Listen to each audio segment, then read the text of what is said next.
प्रवक्ता अमित साहू जी भी मेरे साथ इस पत्रकार वार्ता में शामिल हैं। पत्रकार दोस्तों, जैसा कि आप सबको जानकारी है कि झूठ के जो कहते हैं कि पांव लंबे समय तक नहीं चलते हैं, और हमारा ये मानना है कि कांग्रेस में भी कुछ नेता ठीक ठाक नेता हैं जो सत्यता की ओर जाते हैं, जो सही चीजों को मानते हैं। वैसे तो पर्दे के पीछे कांग्रेस के अधिकांश नेता 80% से ज्यादा नेता इस बात को स्वीकार करते हैं कि माननीय मोदी जी की जो योजनाएं हैं, माननीय मोदी जी के जो कथन हैं, माननीय मोदी जी की जो कार्य योजनाएं हैं, वो सब बेहतर है। उनकी राजनीतिक मजबूरी है कि वो आम जनता के बीच में और पब्लिक के बीच में उनको मोदी सरकार या भारतीय जनता पार्टी की खिलाफत करना पड़ता है, ये उनकी मजबूरी है। और कल एक विषय जो मैंने कहा कि झूठ के पैर नहीं होते, सब चीजें सामने आ जाती हैं। कल यही हुआ कि जो कांग्रेस संचार विभाग के जो प्रभारी महासचिव हैं, कांग्रेस के वरिष्ठ नेता जयराम रमेश जी ने जो बुधवार को कल यानी राजधानी में जो पत्रकार के सामने स्वीकार किया, आप सब भी थे, आपके कैमरों में सब कैद है, कि धान खरीदी की जो 80% राशि है, तो हम लोगों ने भी बताया, सब आप स्वीकार भी करते हैं, एमएसपी क्या होता है सब जानते हैं, लेकिन कांग्रेस इसको नकारती रही, झूठ का पुलिंदा फैलाकर कि नहीं हम ही पैसा देते हैं। लेकिन कल सत्यता सामने आई और जयराम जी ने कहा कि 80% राशि जो है वो केंद्र सरकार देती है, और बड़े विस्तार से पत्रकारों से उन्होंने बातचीत किया।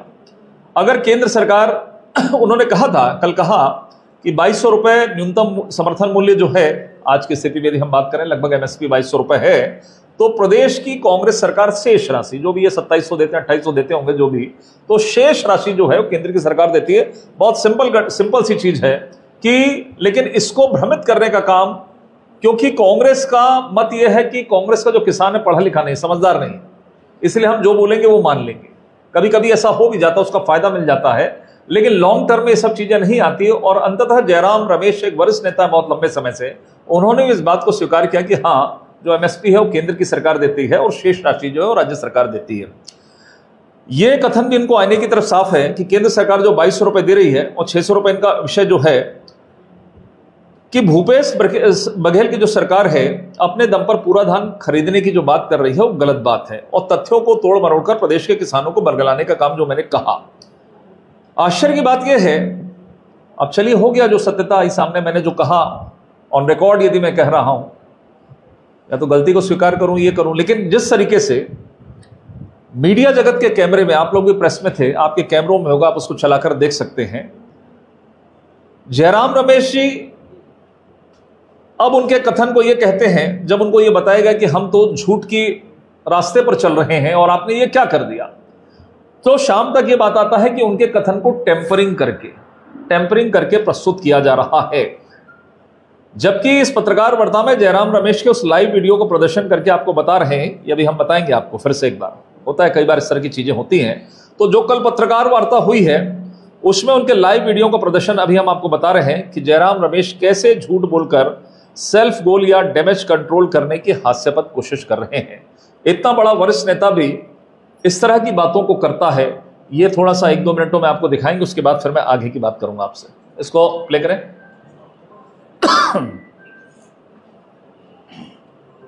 साउंड समझा रहा सुशील,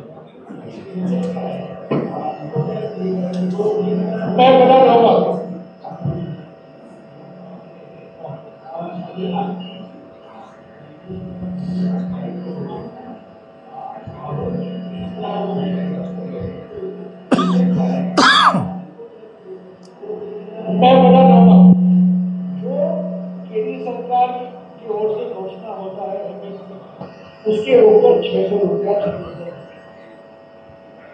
600 रुपये ज्यादा इनपुट सब्सिडी। अगर केंद्र सरकार की ओर से 2500 है तो यहाँ 600 रुपया उस पर उसको फॉल है। अगर 3000 है तो 3400। आज के मुताबिक, आज जो 2023-24 की जो केंद्र सरकार की ओर से घोषणा की गई है 2200 रुपये प्रति दिन। इसीलिए मैंने आपको कहा,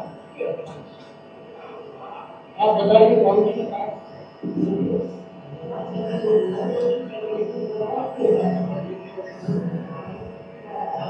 हो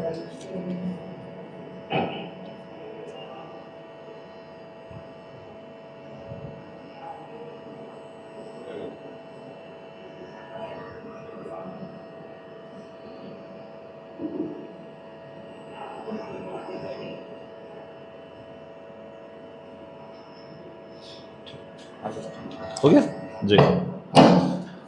तो अभी आप लोगों ने देखा कि जो कल ही पत्रकार वार्ता हुई 24 घंटे नहीं हुए हैं, जयराम रमेश ने ये बहुत स्पष्ट उसको समझाकर भी कहा कि 2200 है तो 600, 2800 तो हम 3000 करते तो 400 हमारा है। मतलब जो एक्स्ट्रा राशि इनपुट सब्सिडी जो जोड़ा है बहुत क्लियर है। कांग्रेस आखिर आम जनता को समझती क्या है कि सब कुछ सामने है। अनेक अन्य उदाहरण भी मैं आपको बताऊंगा। तो ये कांग्रेस की स्थिति है। दूसरा, जो पत्रकार वार्ता लाइव कांग्रेस के ऑफिशियल उनके भी सोशल प्लेटफॉर्म पर चल रहा है, ये प्लेटफॉर्म पर है, और जिसका अंश प्रदेश की जनता ने देखकर सत्य का साक्षात्कार किया है। ये टेम्परिंग हो ही नहीं सकती, जो स्पष्ट दिखाई दे रहा है। लगातार झूठ बोलकर प्रदेश को गुमराह कर रहे हैं। धान खरीदी की जो 80% राशि केंद्र की सरकार, हम कह रहे हैं, चावल खरीदकर प्रदेश सरकार को दे रही है। अब सबसे पहले जो कहते हैं कि इनका सबसे जो मास्टर स्ट्रोक था पिछली बार कर्ज माफी का विषय था कि कर्ज माफी के नाम पर ही पिट थपथपाते रहेंगे, बाकी काम तो उन्होंने किया नहीं कुछ भी। कुछ इसकी सत्यता भी मैं आपके सामने रखना चाहूंगा कि घोषणा पत्र के वादों में सबसे पहला वादा जो इनका था, मैं इसके उदाहरण कुछ बता रहा हूं, 8-10 उदाहरण आपको बता रहा हूं कि पहला वादा जो था वो किसानों की कर्ज माफी का था। लेकिन इरादा देखिए कि सरकार बनने के बाद भूपेश बघेल ने अधिकतर किसानों की कर्ज माफी तो नहीं किया, लेकिन फिर से कर्जा माफी की बात आ रही है। अर्थात हमने पहले भी कहा है कि जो प्राइवेट बैंक्स हैं, जो राष्ट्रीयकृत बैंक्स हैं, उनके पूरे कर्जे माफ नहीं हुए हैं, जबकि घोषणा पत्र को लेकर हम रोज पढ़ते हैं उसमें किसी प्रकार का नहीं था पूरा कर्जा माफ करेंगे, और फिर से कर्जे माफ की बात कर रहे हैं। तो हमारा प्रश्न ये, किस तरह का कर्जा माफ? पुराने टाइप तो नहीं कि किसी का करेंगे किसी का नहीं करेंगे, पहला प्रश्न हमारा है। दूसरा, एक अभी इन्होंने जो कहा कि मुफ्त जो पढ़ाई की एजुकेशन, पिछला घोषणा पत्र में आपसे आग्रह करूंगा कि देखेंगे कि कांग्रेस से मुफ्त शिक्षा घोषणा पत्र प्री प्राइमरी प्री स्कूल से 12वीं कक्षा तक लागू करने और छात्राओं के लिए नर्सरी से स्नातकोत्तर अर्थात पीजी तक की शिक्षा मुफ्त प्रदान करने का झूठा वादा पिछली बार किया था। पिछली बार भी था, उनके 6वें 7वें में है, मैंने देखा था। तो उन्होंने वादा पहले से किया था जिसमें 8वीं कक्षा तक शिक्षा का अधिकार अधिनियम के तहत निःशुल्क परीक्षा को छोड़कर छत्तीसगढ़ में लड़कियों को सरकारी संस्थानों में उच्च माध्यमिक और कॉलेज में मुफ्त शिक्षा के लिए कोई कदम इन्होंने नहीं उठाया। आरटी का जो चल रहा है वो तो है, लेकिन उसके अलावा इन्होंने इसको नहीं किया जो उन्होंने वादा किया था। अब ऐसे ही कांग्रेस सरकार ने जो हमने पहले योजनाएं चालू की थी, कॉलेज से निकलने वाले छात्रों को लैपटॉप टैबलेट हम देते थे, उस तमाम प्रकार की योजनाओं को भी इन्होंने बंद कर दिया था, जो हमने लैपटॉप और टैबलेट देने का काम किया था। एक और जो इनका जो बड़ा घोषणा पत्र था, बिंदु के अलावा एक बड़ी कॉपी जो आई थी, वो आजकल दिखाते नहीं, आजकल 3 पन्ने का 36 पन्ना बस दिखा देते हैं वो। उसके अंदर में आप देखेंगे, मेरे ख्याल से 47 पेज में है ये। उसमें उन्होंने अपने जन घोषणा पत्र में गरीब परिवार को 4 गैस सिलेंडर देने की बात की थी। पिछली बार 4 गैस सिलेंडर मुफ्त देने का वादा किया था, लेकिन अब सरकार जा रही है, छत्तीसगढ़ के गरीब परिवारों को फ्री के 4 सिलेंडर नहीं मिले। पहला ये रहा, दूसरा एजुकेशन का रहा, तीसरा सिलेंडर का रहा। मगर फिर जनता को ठगने के लिए सब्सिडी की बात कर रहे हैं। महतारी सम्मान योजना के तहत भी सभी माताओं को हर महीने 2500 की राशि देने का वादा पिछली बार इन्होंने किया था। महतारी योजना वो है, ये भी इन्होंने नहीं की, ये चौथा पॉइंट है। इसी प्रकार तेंदुपत्ता, कई बार पत्रकार मित्र सवाल करते हैं कि तेंदुपत्ता को इन्होंने 2500 4000 कर दिया, लेकिन कांग्रेस हर चीज में डंडी मारने में क्यों एक्सपर्ट है? ठीक है, आपको अनुभव है 75 साल का डंडी मारने का, लगातार 60 सालों का, लेकिन आज भी वो आदत बनी हुई है कि जहां कोई योजना है उसमें डंडी किस तरीके से मारे, पहले किस तरीके से निकलेगा माल। इसमें इन्होंने तेंदुपत्ता में किया। अब कैसे घोटाला किया कि तेंदुपत्ता में दिए जाने वाले बोनस को संग्राहकों तक न भेजकर नेताओं ने अपनी जेबें भरी, ये तो खैर आरोप है। इन्होंने तेंदुपत्ता संग्रहण, जैसे आपने ठीक है कि मैंने 2500 का 4000 दिया, लेकिन 2500 में जितनी मात्रा जाती थी उसको उन्होंने कम कर दिया, राशि बढ़ाया, मैनिपुलेट कर लिया। तो 2017 में जब हम सरकार में थे तो लगभग 17 लाख मानक बोरा संग्रहण हुआ था उस समय, 2,500 में हुआ होगा, कोई दिक्कत नहीं। वही 2021 में ये घटकर 13 लाख रह गया, 17 लाख से 13 लाख में आ गया। और वर्ष 2017 में प्रति मानक बोरा लगभग 8,000 वन समितियों को प्राप्त हुआ था, 8,000 वन समितियों को, जो 2021 में घटकर, जो मैंने आपको डिफरेंशिएट किया, वो 6800 पे रह गया, 1200 कम हो गया। अर्थात पैसा बढ़ा दो, कम करो, बराबर मैनिपुलेट करके अपना पैसा हम किस तरीके से बचाएं। ये चौथा पांचवा उदाहरण था। बिजली बिल छठवां, बिजली बिल का हम, आपने देखा है घोषणा पत्र में कि हम आधा कर देंगे वादा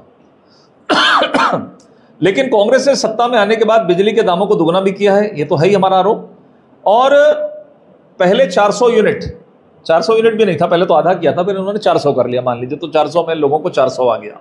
400 हाफ होता नहीं है, जितना कंजम्पशन है उसका हाफ होता है, हो सकता है कम भी हो जाए, 300 है तो आपको 150 का छूट मिले, लेकिन 400 का इन्होंने वादा किया था। अब ये 400 तक का फिक्स रेट करने वाले अब 200 यूनिट फ्री बिजली की बात कर रहे हैं। 400 में पहले थे, अब कम हो रहा है, बढ़ नहीं रहा है कि 400 का हम 600-800 कर दें। इसी तरीके से प्रधानमंत्री आवास योजना में एक उन्होंने गफलतबाजी कर रहे हैं कि 17 लाख लोगों को, 17.5 लाख लोगों को मुख्यमंत्री आवास योजना, तमाम प्रकार के विषय हैं। प्रधानमंत्री आवास योजना जो हम बार बार कहे, हमने मोर आवास मोर अधिकार के तहत हमने आंदोलन भी किया था, एक बड़ा आंदोलन। 16 लाख से अधिक घरों को भूपेश बघेल जी ने बनने नहीं दिया, और क्योंकि इनकी नीयत नहीं थी, मोदी जी का नाम हो जाएगा, जो काम कांग्रेस ने 60 साल में नहीं किया वो मोदी जी ने 8-10 साल में कैसे कर लिया। जो मूल आवश्यकता आदमी की होती है, रोटी कपड़ा मकान बोला जाता है, उसमें एक मकान आवश्यकता थी, जो मोदी जी ने योजना बनाई थी कि 8-10 साल के अंदर में हम लगभग सभी गरीबों के सिर पर छत, पक्का छत का हम देंगे। ये नहीं हुआ। भूपेश बघेल ने बहाना बनाया कि इसमें प्रधानमंत्री शब्द जुड़ा है, इसलिए वो घर बनने नहीं देंगे। अब ये सोच है एक मुख्यमंत्री की, वो नरेंद्र मोदी आवास योजना नहीं थी, वो प्रधानमंत्री आवास योजना थी। वो राजीव गांधी, इंदिरा गांधी टाइप का नहीं जोड़ दिए थे कि नरेंद्र मोदी योजना है, वो प्रधानमंत्री जी की योजना है। लेकिन डर कितना होता है कि केवल उस शब्द के कारण किसी की लोकप्रियता मत बढ़ जाए, ये खाता बीजेपी में मत चला जाए, इसलिए इन्होंने गरीब जो 50-60 साल से घर पे नहीं है उनके मकानों को रोक दिया। ये स्थिति कांग्रेस इतनी डरी है। और टीएस सिंहदेव जी ने तो मालूम ही है, इसी चीज में ग्रामीण में जो मकान नहीं बन पाए 7,81,999, उस पर इस्तीफा दे दिया था उस मंत्रालय से। तो मुझे लगता है इससे बड़ा कोई सबूत आप लोगों के सामने और भी रखने की आवश्यकता नहीं है। एक कांकेर में जरूर घटना हुई थी जिसका उल्लेख करूंगा कि शायद वो मकान बन गया रहता, जिसका मकान सैंक्शन हो चुका था, कि 5 लोगों की मृत्यु जर्जर मकान के गिरने से हुई। हिंदुस्तान के अंदर में इस तरह की होती कि बरसात है, ये है, मकान गिर जाता है और उसके कारण कई मृत्यु होती है, जो लगातार हम सुनते थे। शायद ये कल्पना को लेकर माननीय मोदी जी ने इस तरह की योजना बनाई थी। स्व सहायता समूह का ऋण माफ नहीं हुआ, 5 साल बीत गए, कुछ नहीं हुआ। यहां तक कि स्व सहायता समूह को तो नहीं हुआ, ये आर्थिक सशक्तिकरण की बात करते हैं महिलाओं की, लेकिन महिला स्व सहायता समूह के आंगनबाड़ी और माताओं के लिए जो रेडी टू ईट भोजन बनाने का काम था वो उन्होंने बंद कर दिया, कुछ उद्योगपतियों को दिया, और स्व सहायता समूह की 22,000 से अधिक महिलाएं, उनका रोजी रोटी छिन गया, जो वो रेडी टू ईट का करती थी। ये इन्होंने काम किया है। 200 फुट पार्क की बात थी, एक तो फुट पार्क नहीं बना, 2-4 बना होगा, मैं नहीं कहता, लेकिन 200 फुट पार्क का वादा इनके छत्तीसगढ़ घोषणा पत्र में है। फूड प्रोसेसिंग यूनिट में कहते कि किसान के बच्चों को रोजगार मिलेगा, ये होगा, वैसा होगा। हम पूछ रहे हैं कि कितने बच्चों को रोजगार आपने दिया? यूनिट ही नहीं लगा तो कहां हुआ? 700 नए ग्रामीण औद्योगिक पार्क की बात अभी करें, वो 200 फुट पार्क नहीं बना, लेकिन अभी 700 नए ग्रामीण औद्योगिक पार्क रीपा की स्थापना का वादा कर रहे हैं, जो हमें लगता है कि 200 जो फूड पार्क के वादे की तरफ महज एक छलावा होगा। भूपेश सरकार ने आर्थिक सामाजिक सर्वे बहुत करते हैं, ओबीसी और तमाम प्रकार की बातें हैं। आर्थिक सामाजिक सर्वे की बात हुई है, इन्होंने कराया था आर्थिक सामाजिक सर्वे, लेकिन सरकार सर्वे रिपोर्ट को सार्वजनिक नहीं कर रही है, और इस रिपोर्ट को जानबूझकर अपने ओछी राजनीति के पीछे लोगों ने कर दिया है। क्वांटिफाइड डाटा भी हमने मांगा था आरक्षण के समय, वो भी आज तक सामने नहीं आया है। तो कुल मिलाकर दबाकर केवल भावनाओं से खेलने का काम कर रहे हैं।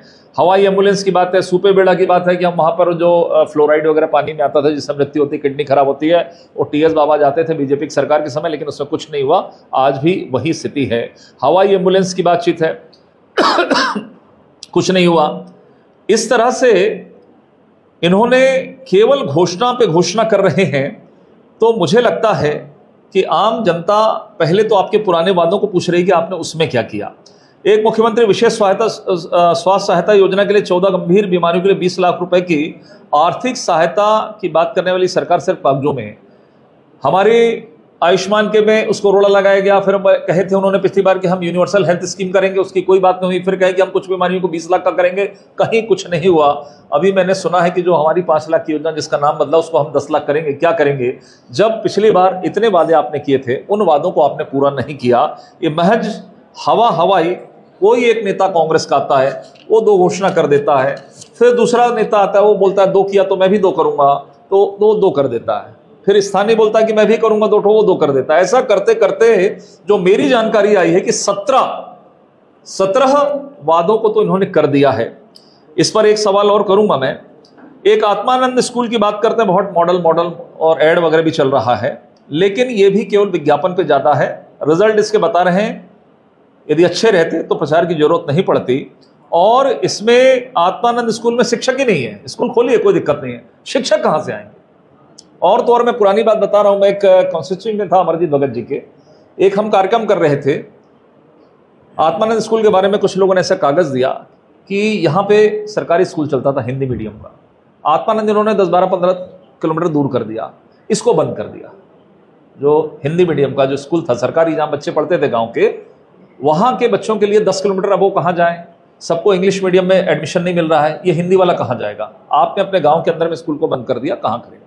तो ये भी केवल बगैर किसी कार्य योजना के, वहां पर टीचर्स भी नहीं है, उसके कारण 50% से ज्यादा जो लोग हैं वो फेल हो रहे हैं। एक बड़ी राशि आत्मानंद स्कूल के नाम से भ्रष्टाचार का एक माध्यम इन्होंने बनाया है। मैं एक अंत में एक प्रश्न, जो घोषणाओं को कभी कभी आप करते हैं कि भैया इन लोगों ने इतना कर दिया, आप लोगों ने अभी तक नहीं किया है, ये किया है।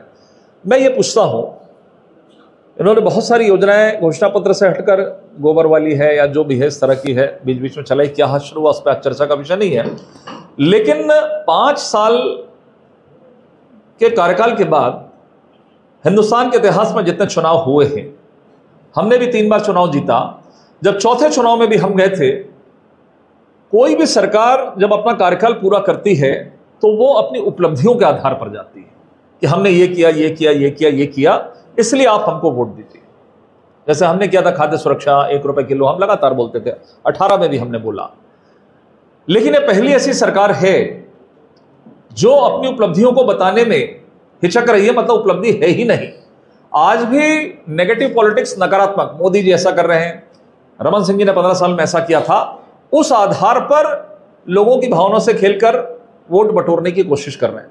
अपनी उपलब्धि की हमने ये 5 साल में किया है, इनके पास जमा पूंजी कुछ भी नहीं है, और जो थोड़ा बहुत है उसमें मैंने आपको उल्लेख किया कि उन्होंने क्या क्या यहां पर किया है। और एक और अंतिम कि 5 साल में जब हम जाते हैं तो एक घोषणा पत्र लेकर आते हैं। पिछली बार आपको याद होगा कि 2018 में टीएस बाबा थे, टीएस बाबा घूम रहे थे पूरे प्रदेश में, और हम संयोजक बनाए हैं और जनता से पूछ रहे हैं, ये कर रहे हैं तमाम प्रकार के। और नांदगांव में इन्होंने एक अपनी घोषणा पत्र जारी किया था। 5 साल में अमूमन ये होता है कि एक कॉम्प्रिहेंसिव, जो सब प्रकार से लिया जाता है और सभी चीजों को शामिल करके एक जन घोषणा पत्र, दस्तावेज जो होता है वो प्रस्तुत किया जाता है। आज प्रश्न यह है कि कांग्रेस कोई दस्तावेज की बात ही नहीं कर रही है। मोहम्मद अकबर संयोजक है उसके, कोई आ रहा है 2 कर रहा है, कोई 2 आ रहा कर रहा है। तो कांग्रेस से प्रश्न है, करने की स्थिति में है कि नहीं, कि पिछली बार जन घोषणा पत्र में इतना घपला किया है कि अब उनकी हिम्मत नहीं है कि एक कॉम्प्रिहेंसिव बना के एक पूरा एक बड़ा एक्शन अगले 5 सालों के लिए लाएं। हमसे प्रश्न पूछते हैं, हम 17 कर दिए, 2 कर दिए, 5 कर दिए, आप क्यों नहीं। बीजेपी ऐसा नहीं है कि कोई नेता 1 कर दिया, कोई दूसरा कर दिया, कोई तीसरा कर दिया, ऐसा बिल्कुल नहीं। एक सिस्टम से चलने वाली पार्टी है। हमने बहुत मेहनत किया है, विजय बघेल जी घोषणा पत्र के संयोजक है, और जनता से राय लेकर हम उसको दस्तावेज तैयार कर रहे हैं। बहुत शीघ्र, आपका प्रश्न यही होगा कि 7 तारीख को पहला चरण का मतदान है, लेकिन बहुत जल्द, मतलब बहुत जल्द आपको ये जन घोषणा पत्र आप सबको बुला के आपके सम्मान कि आने वाले 5 वर्षों के लिए हमारा क्या विजन है, क्या हमारा विजन डॉक्यूमेंट है, कि हम क्या करेंगे, ये आप सबके सामने प्रस्तुत किया जाएगा। बहुत बहुत धन्यवाद।